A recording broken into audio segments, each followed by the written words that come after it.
It's 8 p.m. in Banjul, and this is the news for the headlines. Rural dwellers in far-flung communities across the Gambia rejoice over the remarkable transformation in their lives brought about by the new rural electrification project. Scores of volunteers from the settlement of Sekunda in the Lower River descend on the community rice field for a massive rice planting exercise. Serious war-weary army mobilizes troops for a potential major offensive to retake the heavily contested old city of Aleppo. And Israeli security forces engage Palestinians in tit-for-tat reprisal attacks as the bloodletting continues in Jerusalem and parts of the occupied territories. These and other stories coming ahead this half hour. I am your presenter, Fatma Tandurjo.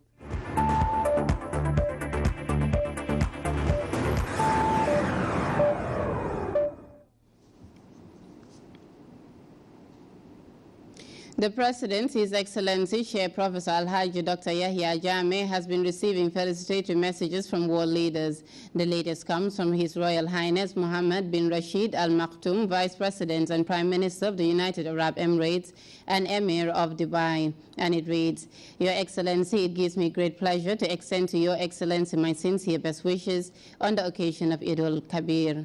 I pray to the Almighty Allah to grace you with the opportunity to relive such a joyous moment in good health and prosperity, and that our Ummah thrives in greatness and dignity. Please accept, Your Excellency, the assurances of my highest consideration and fraternal esteem. The message ends. The text of the message from His Royal Highness Mohammed bin Zayed Al Nahyan, Crown Prince of Abu Dhabi and Deputy Supreme Commander of United Arab Emirates Armed Forces states, Your Excellency, it gives me the great pleasure to extend to Your Excellency my sincere best wishes on the occasion of Eid al-Kabir.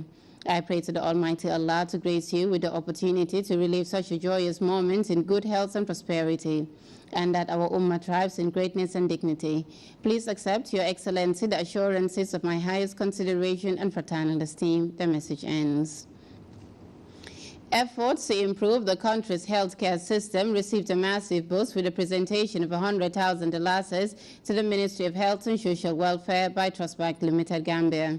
The cash amount is meant to support the Bansang and Bassa health facilities. Farmer Akanyi witnessed the presentation and he filed in this report.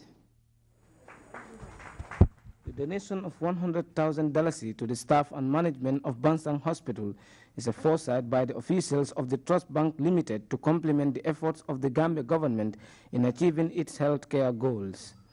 The hospital is one of the major referral centers in the provincial Gambia with a catchment population of over 4,000 people, as well satisfying the healthcare needs of Gambians and non-Gambians alike. Trust Bank is keen to working with the Health Ministry in equipping health facilities with modern amenities to boost standards of operation. Trust Bank takes health service delivery very seriously, and over the years, whilst others in our industry are preoccupied with maybe intervening in areas that are popular, that has a lot of attention from the population, we at Trust Bank are always sitting in our corner, and we always thinking to ourselves, which ones of our health centers in this country have we not been able to reach yet? And today, I am very happy to say that for the first time in our history, we've been in Bansang before making small donations, but this is the first instance that we are taking our first steps to make sure that this is the beginning of a partnership that has legs, that will be here for the foreseeable future. The presentation was witnessed by the Minister for Health, Dr. Omar Sy, who welcomed the gesture from the donors. On behalf of the President of the Government of the Gambia, who is the Super Minister of Health and Social Welfare, let me thank Trust Bank Gambia Limited for their continuous support in the field of health, education, open scholarships, sports. The list can go on from on. He is aware and he is very grateful. So we want to thank you. Thank you very much. The staff of the hospital also thanked the officials of Trust Bank and promised to use the money meaningfully. For whom much is given, much is expected. We thank the Trust Bank and we hope that whatever is brought into the hospital will be put into good use. What are you going to present today? If you come here next year, by this time, you'll want to bring triple of it, not double of it, but triple of it, for it would be properly taken care of. Officials of the Trust Bank Limited proceeded to Basse Health Center, where a similar donation was made. Cash amounting to $100,000 was presented to the staff and management of the Basse Health Center as a starting of a long-lasting partnership between the hospital and the Trust Bank. Today, it gives me immense pleasure to walk around Basse and I see all the other members of our industry in Basse today. Again, I just want to remind the people of Basse that Trust Bank was here when it was very difficult to operate in Basse. Today, I don't blame everyone coming to Basse because it's easy to come to Basse. It takes you 5 hours to get here and there is electricity supply in Basse. Again, I want to re-emphasize, we were here when it was very difficult to operate here. Trust Bank Gambia Limited is not only coming here to tell you what to do or to work with them, they're answering to the call of the President of the Republic. So on behalf of the President and the government people and all beneficiaries, please extend my most profound gratitude to the management staff and to you, to Trust Bank Gambia Limited. The presentation of this handsome amount of cash to different health facilities in the country is a clear manifestation of the bank's resolve to work with the government of the Gambia in providing quality healthcare services in the country. For GRCS News, I am Famarakani. Insys Global Limited, a high-tech ICT company, has launched its latest innovation. This comes on the back of the introduction of the Jangle tablet in 2014. The launching of this latest facility is expected to provide safer, faster, and cheaper internet services to schools, hospitals, small and medium-sized businesses. Details in this report by Esther Tuketa. Founded in 2012, Insys Global Limited was initiated to introduce low-cost technology solutions that could help Gambians improve their lives. The company has since its establishment been working to meet this target, investing in ICT and its related areas, with its latest one described as their biggest achievement in 2015, the launching of the Insys Net Tower at the heart of St. Peter's. We have heard customers demanding better, faster, and cheaper internet, so that they can use more of the internet to benefit their lives. Insys Global Limited gives you InsysNet Limited. InsysNet is a subsidiary of Insys Global that will introduce high-speed internet access to schools, homes, hospitals, and small business. This newly launched facility is set to provide safer, faster, and cheaper internet services, earmarked for schools, hospitals, as well as small and medium-sized businesses. iNet will be the first green network in the Gambia. This means that it runs 100% on solar energy. This will also significantly reduce the downtime and allow us to pass operating savings to customers. iNet does not only stop there.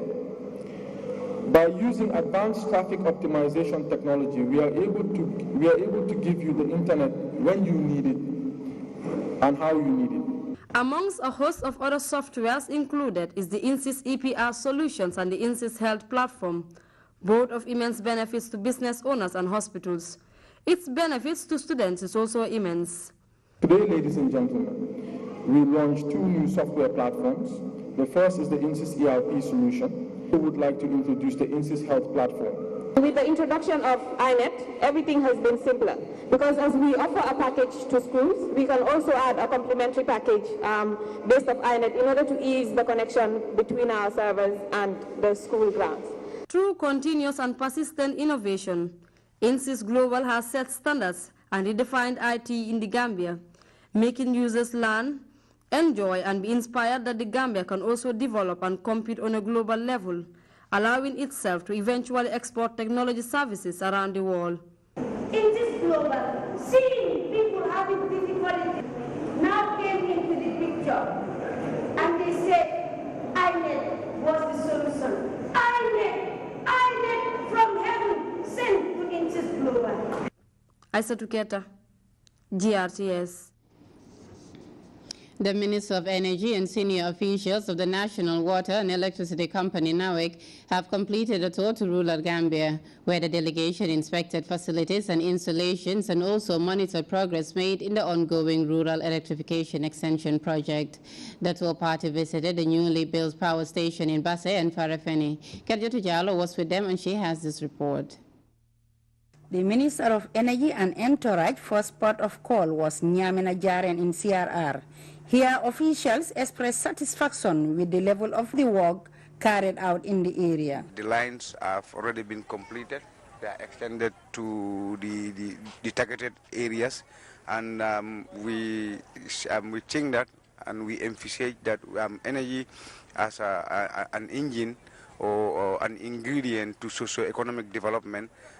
We think the Millennium Development Goals that have already expired, the United Nations Sustainable Development Goals, our Vision 2016, our Vision 2020 will be catalyzed with reliable and affordable electricity supply. And here I would like to congratulate NAWEC, the consultant, Rajab. It's a wide terrain. We are talking of 4 regions, CRR, LRR, NBR and URR. It's a complete, it's a wide and diverse terrain, and having a contractor to work in all those 4 regions simultaneously, requires a lot of commitment in terms of supervision. And for us, we are really satisfied with the level of work we have seen so far from the beginning.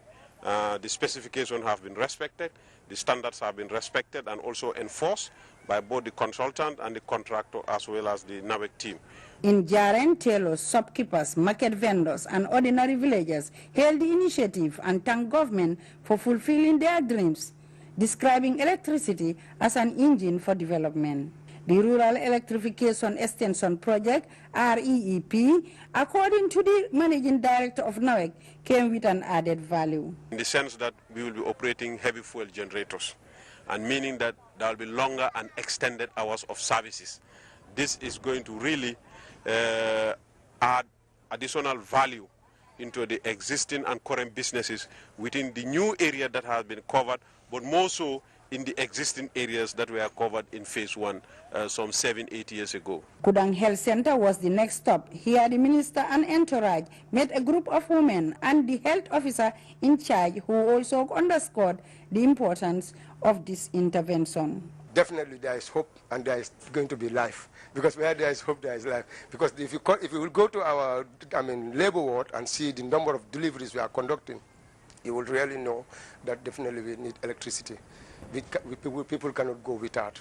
At Birkamaba, like other benefiting communities, officials were quick to urge NAWEC to sensitize rural dwellers on the importance of electricity conservation.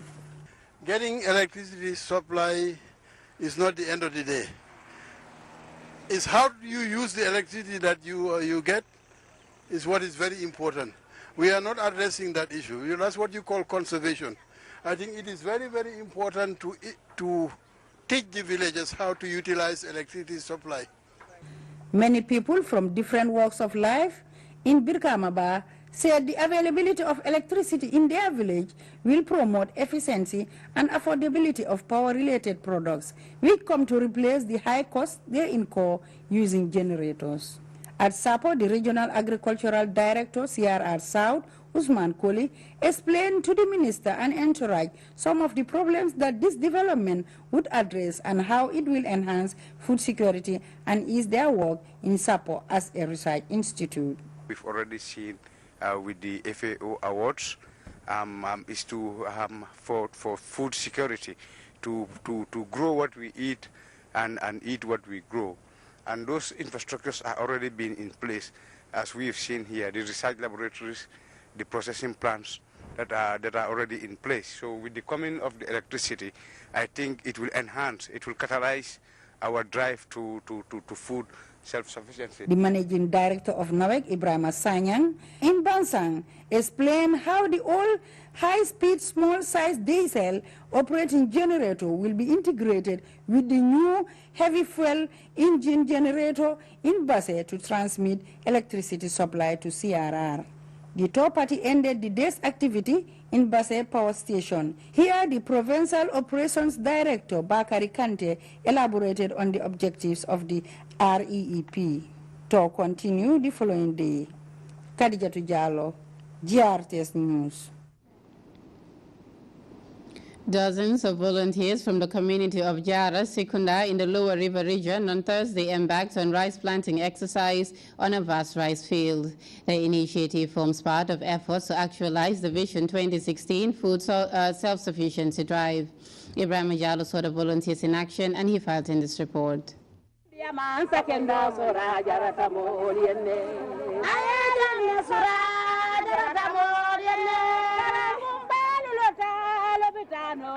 Eat what you grow and grow what you eat has become a household name in all parts of the country, speaking volume about the need for government to till the arable land the country is endowed with. However, one community which has been hard on the agenda is Sekunda village, where residents of the community took on an intensive rice planting exercise on a farm dedicated to the Gambian leader, said Professor Dr. Alhaji AJJ Jammeh Babili Mansa. Their desire to complement President Jammeh's food self-sufficiency initiative was reflected in what was an intensive day-long farming activity, anchored on the spirit of patriotism, and above all, the indelible love they have for the Gambian leader. Speaking to GRTS, the APRC women mobilizer for Lower River Region, Ajad Fatunjai, who led Thursday's activity, said the purpose of the rice field is to support President Jammeh on the attainment of Vision 2016, which seeks to feed the nation on homegrown food. She acknowledged the rapid transformation achieved under the leadership of President Jammeh, covering all facets of national development, while assuring of their community's strong support to the Gambian leader. Our support for President Jammeh is forever, she said. For Mamadou Sonko, Vision 2016 is a worthwhile cause, while Famara Marong dilated on the importance of food security, which prompted them to embark on this farm in response to the President's call. Fatou Cisse, one of the women volunteers, echoed similar sentiments. The Vision 2016 focal person for LRR, Abo Yabo, explained the idea behind the initiative. This is the second year since its establishment, when the big man said people have to go back to the land and then grow what they eat what they grow. And he said Vision 2016. So some people thought that it was just a talk, but nobody cannot stay without food. So if somebody asks you to grow your own food, that will keep you, maybe it can give you a health, can give you food, and it will deprive you from crediting outside and so on and so forth. As far as you are Gambian, you have to work hardly so that you can survive. Anywhere, if you go, you have to work. If you don't work, you cannot survive. These fields are promising.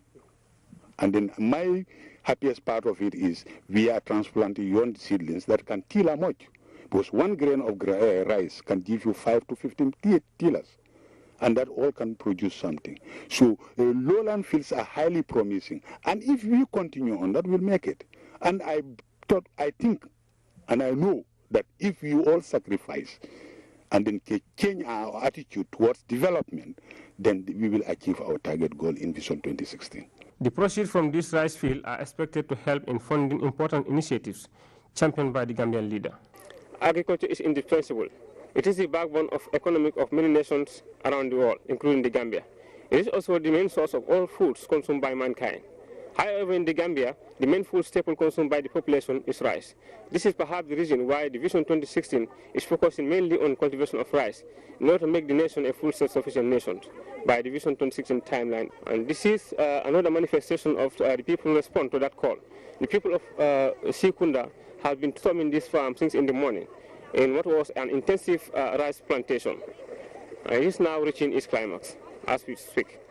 Ibrahim Jallow, reporting from Sekunda in LRR for GRTS News. The thematic study report of the Livestock and Horticulture Development Project of the Ministry of Agriculture has been validated. The report, as Fadjanembai reports, aims at providing farmers the technical support and resources for increased productivity in agriculture. The Livestock and Horticulture Development Project, LHDP, of the Ministry of Agriculture has validated the thematic study report. The Livelihood Improvement Scheme, targeting mainly women, is a follow-up to the Peri-Urban Project, jointly funded by the Gambia government and the Arab Development Bank.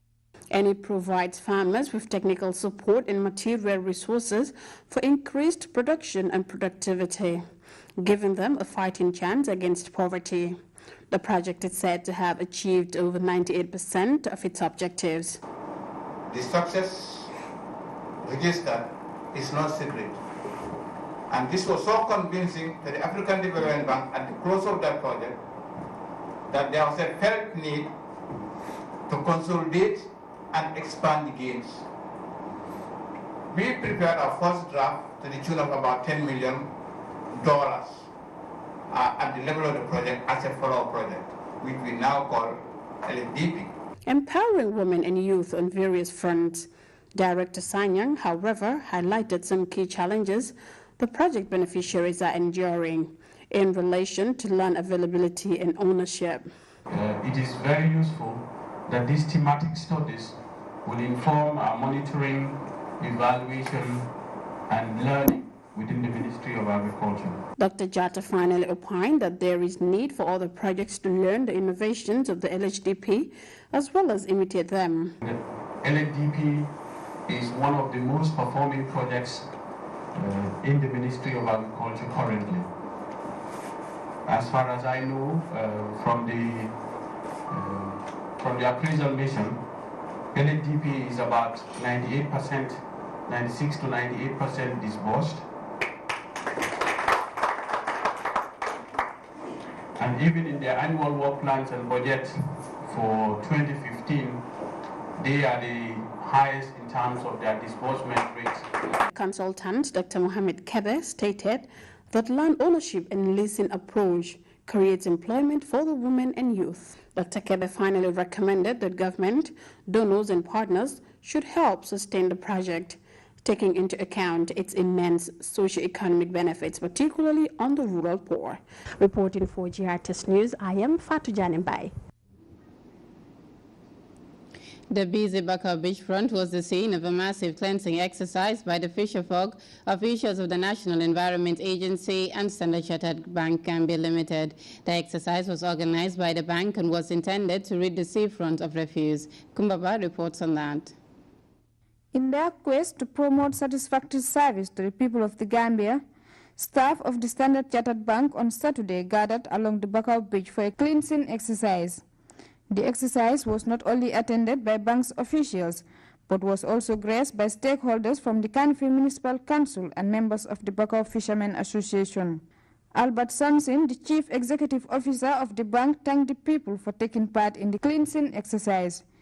Mr. Sansin further affirmed his bank's commitment to environmental sanitation, for he believes living in healthy environments leads to a healthy life. As everybody has to work today, let's go out, clean the beach, show the whole country that clean sources of water is good sustainability. Mamadou Jamal Suare, Director of Intersectoral Service Network at the National Environment Agency, acknowledged the bank's commitment in working with his institution, adding it is everyone's duty to ensure we keep a clean and healthy environment. When asked about his take on the poor sanitary system at the Bakau Beach, he had this to say. Standard Chartered Bank is always definitely delivering what is expected of them as a body, as a company, as a bank in its distributing its social operation benefits to this nation.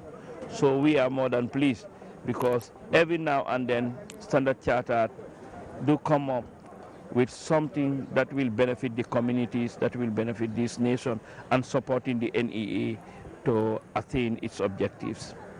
The cleansing service manager at the Kanifing Municipal Council, Dudu Jallo, gave assurance to the fisherfolk of Bakau, stating his office's readiness to work with the National Environment Agency in helping to collect refuse on a weekly basis. We are now going to the target of eradicating this open defecation. So at the end of the day, if there is no sanitary facility, it means that we are encouraging open defecation. And if this goes goes at sea, it means that we are threatening marine life. So anyway, let them expedite whatever thing they want, and the councillor will facilitate it. At council level, my authorities will look at it and see how best they can do it. And even fisheries also could chip in. Ngoni John, a staff of the bank, also urges fellow institutions to emulate her bank in embarking on such worthy initiative in order to create a healthy environment for all. We just want to contribute to the country, that we Standard Chartered, we don't only based on banking system, but just to help the environment to be clean. We want an environment to be clean. That's why we came to collaborate with KMC and then come to clean the Bakau Beach. On a separate engagement, officials of the bank also presented an assortment of cleansing materials worth over $40,000 to the National Environment Agency for onward distribution to the Bakau Fishermen Association. Kumaba, Grts. Welcome back. We will be back with news from outside the Gambia after this break. Dealers in general merchandise brings you unbeatable offers.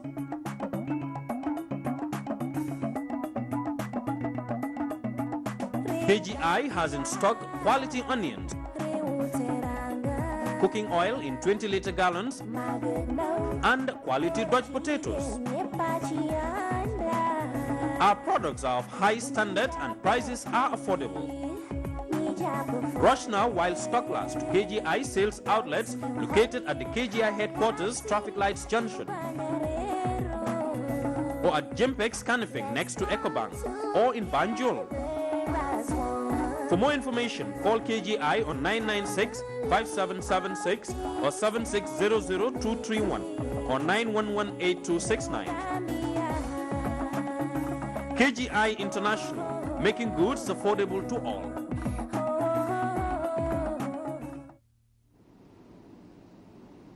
Welcome back. The conflict in Syria is one of the causes driving so many refugees to leave their homes behind and make the treacherous journey. The government now has launched a new offensive against rebel groups near Aleppo. Meantime, Turkey said it has shot an unidentified aircraft that crossed into its airspace near Syria's border. We have the latest in the CNN report. The wreckage of the drone lay in pieces, smoldering on the ground. Turkish forces say they shot it down Friday inside Turkish airspace near its border with Syria, where the skies are increasingly crowded with aircraft from multiple foreign powers, including Russia and the U.S. U.S. officials tell CNN they believe the drone was Russian. Moscow says all of its drones are accounted for. Turkish officials say they had no choice but to destroy it. Turkish armed forces have warned foreign elements about violating Turkish airspace, and after several warnings, if these elements do not comply, they are shot down. Here, new video, which witnesses on the ground say show Russian airstrikes against villages in Homs, Syria. Just days ago, 2 U.S. and 2 Russian aircraft came within miles of each other, so-called visual range, before they moved away. U.S. officials immediately protested, and the two sides are expected to reach an agreement soon to avoid conflict in the air. This is why we are working with the Russians, been in communication with the Russians, specifically on this notion of safety protocols be put in place to make sure that coalition air crews and Russian air crews, for that matter, are not at risk of some sort of accident in the skies over Syria. As I suspect, Russia starts realizing that they're not going to be able to bomb their way to a peaceful situation inside of Syria, that we'll be able to make progress on that front. The fight on the ground is becoming more crowded and more volatile as well. The United States recently airdropped ammunition for Syrian rebels it is supporting, promising more, but only if used to attack the target the U.S. is focused on, ISIS. Former commanders say the strategy is risky. It becomes very important to know who you're dropping these weapons, these arms to. And if you don't know exactly who's going to be at the receiving end, there's a risk that these weapons will fall into the wrong hands. Israeli officials say 3 Palestinians have been shot dead today in East Jerusalem and the West Bank while trying to stop Israelis. Such attacks have been a common occurrence in Israel and parts of the occupied territories. We have details in this report. Another day, another stabbing attempt, another Palestinian attacker shot dead. This time by a Jewish settler carrying a gun in the West Bank city of Hebron. A short while later in East Jerusalem, Israeli police shot dead a Palestinian they say tried to stab an officer after being asked to show his ID. Residents described the scene unfold. What happened here is that I saw my brother run into our apartment and saying that he saw a terrorist trying to stab someone, and then a guy with a gun came out and shot him in the head and killed it, and then this whole mess began. Stabbings and shootings, followed by funerals. It's becoming a familiar pattern. On Saturday, Palestinians in Hebron laid to rest an attacker recently shot dead by Israeli soldiers. Among the mourners, grief coupled with anger. As the death toll from this latest wave of violence continues to mount, fear is driving both sides to greater extremes and ultimately further apart. And before we take leave of you, a recap of the day's main stories. Rural dwellers in far-flung communities across the Gambia are rejoicing over the remarkable transformation in their lives brought about by the new rural electrification project. Scores of volunteers from the settlement of Sekunda in the Lower River region have descended on the community rice field for a massive rice planting exercise. Syria's war-weary army is mobilizing troops for a major offensive to retake the heavily contested old city of Aleppo. And Israeli security forces are engaging Palestinians in tit-for-tat reprisal attacks as the bloodletting continues in Jerusalem and parts of the occupied territories. That was all in this edition of the news. Thanks for the pleasure of your company. Do stay with us. I was your presenter, Fatma Tandujo. From everyone on the news team, have a great evening.